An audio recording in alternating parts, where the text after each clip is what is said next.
What's up, everybody? It's your boy Mel here for our classic review, and today I'm reviewing the 1981 supernatural horror film, The Evil Dead.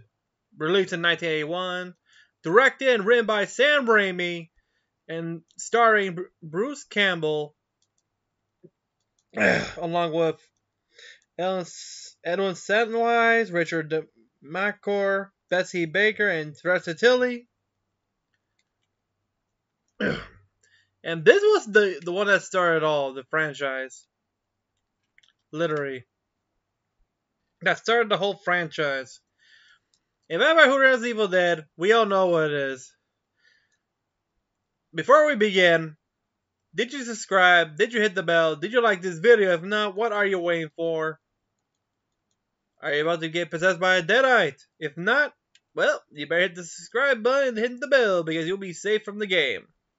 Let's go. Yeah. The Evil Dead is one of the most iconic films of all time. Anybody who knows the name will know. Even kids, which surprisingly I didn't have no idea they actually let kids watch this. I say I'd have older siblings to let them watch it until they crap their pants. Yeah. And this was a film that started the careers of Sam Raimi and Bruce Campbell. And a long-time friendship. Which we all know, this was a film that had a budget of, let me see, $375,000. Look at that. You only need one rotten house to do the whole thing. And this became a success. But it had some controversies during the release. I mean, literally. You know, But yeah, let's get on the move. We open with a title card, which says The Evil Dead. We get to meet our happy co-eds. Ash Williams, played by Bruce Campbell, along with... getting tired of this. Along with Cherry Williams, his sister, played by Ellen Sandwise. Scott, his friend Scott, played by Richard DeMacor. Betsy Baker, playing Linda, Ash's girlfriend. And Shelly, Scott's girlfriend. Which, oh boy, they're looking for a cabin to Ash's cabin, which, oh boy, we all know where this is going. And here's the funny thing, there's some that are uncredited. Local fisherman, Sam Raimi, and Robert Tapper. Which, okay, that's something you didn't know. But yeah, they crossed an old bridge which they almost fell with a rotten bridge. Oh boy. Man's arrived at the cabin, which is an actual cabin. And I don't know where. I forgot where it was located at. Michigan State University. That's what they are? Wow. Go Blue! In a rural cabin in Tennessee. Tennessee? I always thought it was somewhere in Washington, because face it. That's what I'm always thinking. But I didn't know about that. Once they arrive at the cabin, which he knows a porch swinging on his own, but yeah. When Scott opens the door, nobody was in. Oh boy. We know what's gonna happen. And here's the thing. Everybody had to take part in building this, literally. Not just the crew, including the actors as well. They had to take chore duty. So yeah. I'm making this. Meanwhile, Cherry draws a picture of a...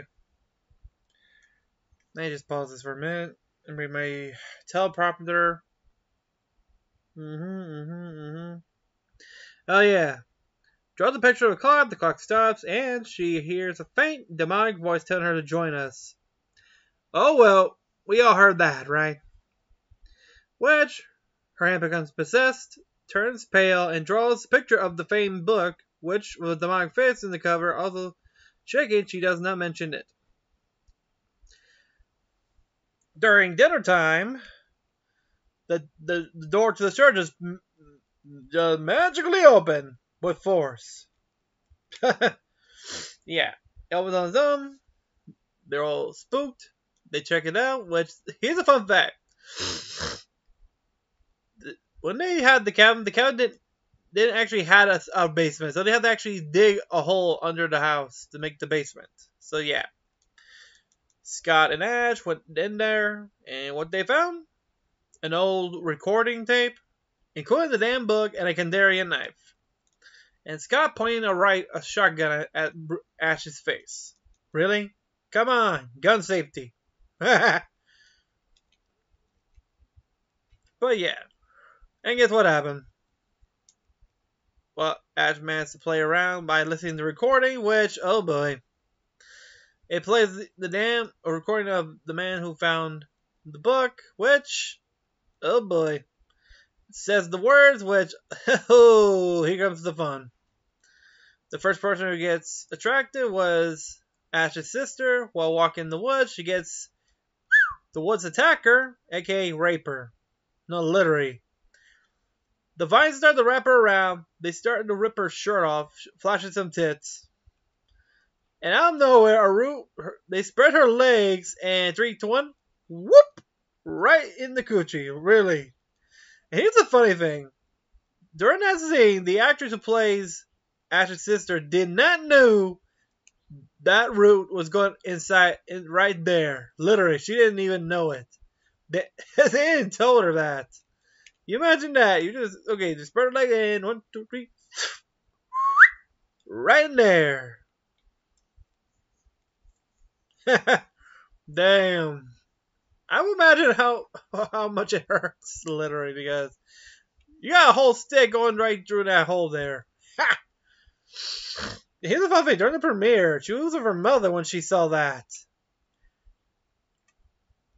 Are you proud of me, Mom? But yeah, she managed to escape Rami house before something was following her. But before it could reach her, Ash managed to pull her in. Or was it Scott? I think it was Ash, yeah. Pull her in. And they managed to... She was bruised up. They cleaned her up. While Fressa was looking at the window. Linda and Shelly are just playing cards. Until the other one started to mention try to guess which card it is. Guess what? Oh boy. The fuck? Hold up. Sorry. After that.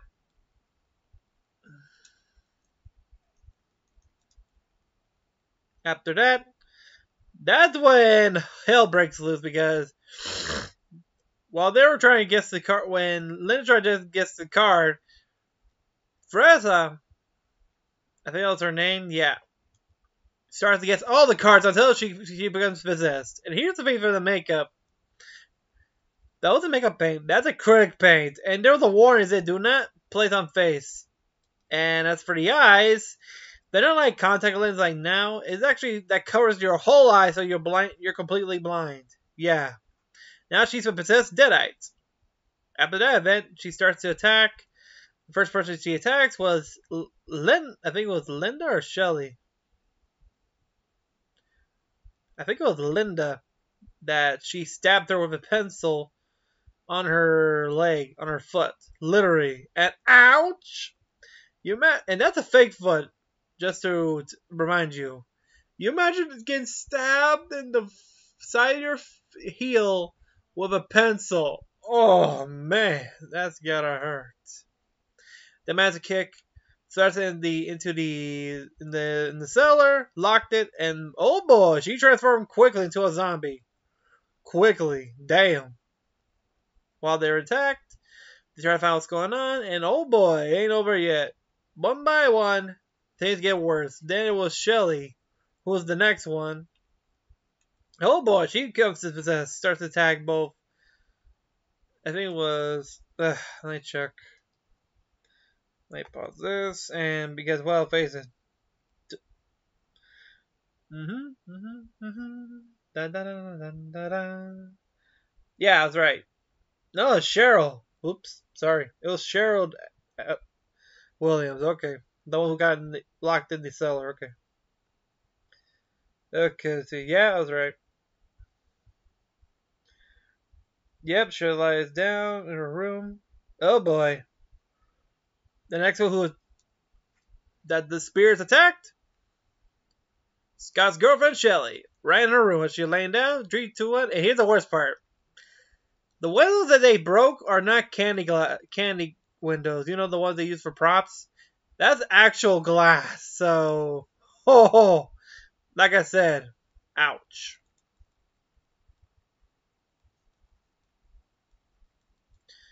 Damn. Now she became possessed. She started attacking the boys, which, oh boy. Yep. Everyone started to fight what to do until, yeah. Chels became a demonic face. She lies down in her room, but no way. She starts to attack Scott, which on her did okay. She attacks Scott before he throws her to the ground, the fireplace, and then stabs her in the back with the Sumerian dagger, apparently killing her, but nope. She reanimates. And there's only one way to kill a Deadite. Chop her into pieces. And that's what he did. And oh boy, Scott tried to chop his girlfriend in pieces. And bury her remains. Shaken from the experience, he leaves to find a way back to town. He shortly returns, badly wounded, from a possessed tree. Oh fuck.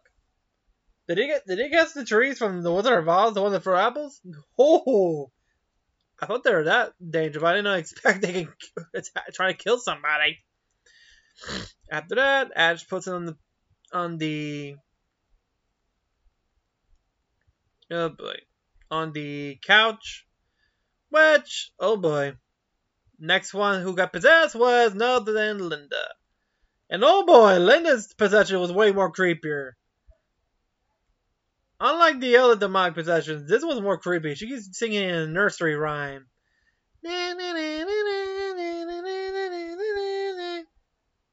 Yeah. Then Ash has to deal with her, which for him is more difficult because unlike Scott, Ash still cares about Linda. Yeah. Even though she's lost, she's lost to the Deadites. And oh boy, I kind of feel bad for him though, because this ain't easy though. He managed to kill her when she fell backwards on the Kadarian dagger.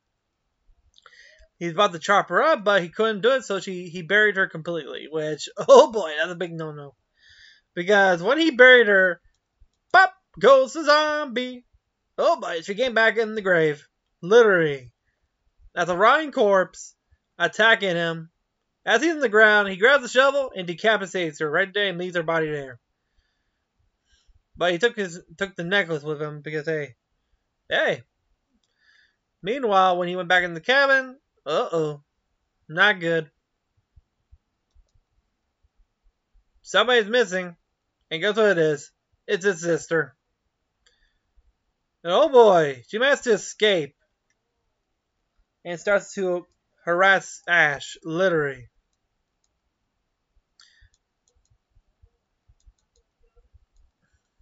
And this thing gets worse because then now Scott is the Deadite. Actually, he passed away on the couch. Right there. Now Ash is being attacked by his sister. And now Scott's a Deadite. As he's in the ground getting beaten, the book falls off the table. The Necronomicon is close to the fireplace. And then the Deadites start to burn because they're attached to the book. After that, Ash managed to use the necklace that he gave to Linda as a hook, something hook on the book. He pulls the book, it throws him in the fireplace, which, oh boy. For this, they use stop motion for the effects of the book being burned. No, as the reaction of the book being burned. As for the Deadite, Cheryl and Scott, oh boy, they use special, stop motion for the them decomposing, literally as the book is being destroyed by the fire. And this ain't look good. Dang, it looks pretty good actually. One by one, they start to decompose. Sky is rotting, and the one that Sky's on the ground, I think, but Cheryl's the one who's still standing. And oh boy, as the fire they started to decompose, a weird thing just popped out of Cheryl's guts, and when it collapsed, blood splattered all over Ash's face with his mouth full. Oh my god. That is just nasty, damn. After the whole thing's over, Ash walks outside, sees the sunrise, thing was over. Oh no. The damn demonic spirit ain't over yet. Traveling through the pond, back at the house, crashing through the door and into Ash as he screams. And that was Evil Dead. And this was a film that, whoa, many students didn't want to touch with a 6-foot pole. But the reason why the film became popular is because of one man, Stephen King, who gave this review, which I have right here. Damn it. Which says, the most ferociously original horror film of the year. This was the quote review that Stephen King gave about the film, which made the film popular and successful.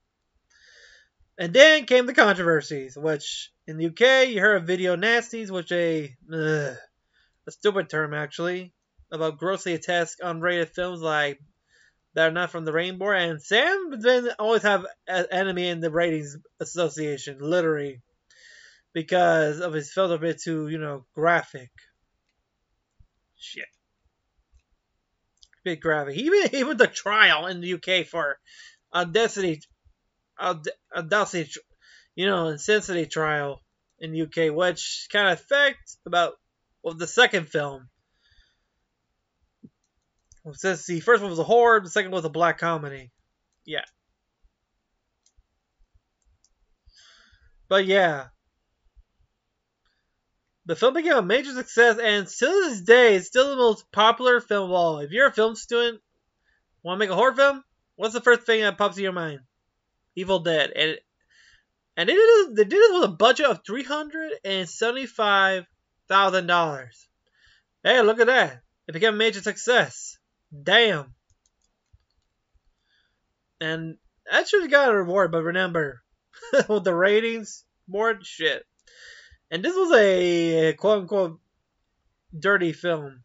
Well, to the Rains idiots, because face it, they're just a bunch of party poopers.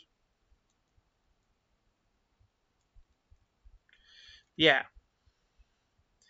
But yeah, the film became a major success and spawned 2 more films, including a remake in I think it was 2011 or 2015. I gotta check. And a series on Starz called Ash vs. Evil Dead, even a video game. A lot, including the new one that came out, Evil Dead the Game, which I'm waiting until it comes out the Switch so I can try it out. But yeah, and that was Evil Dead, released in 1981, which started the career of Sam Raimi and Bruce Campbell. For Sam Raimi, he started from horror and started major films like the Spider-Man franchise, which, hey, he even directed some films for Marvel, like Doctor Strange, which, hey, you got some from the dead, though. And yeah, that was the movie. If you liked it, tell me what was your favorite scene. If you ever seen the movie, let me know in the comments down below. And remember to like this video, hit the subscribe button so you won't miss a thing. And I'll see you next time. Peace.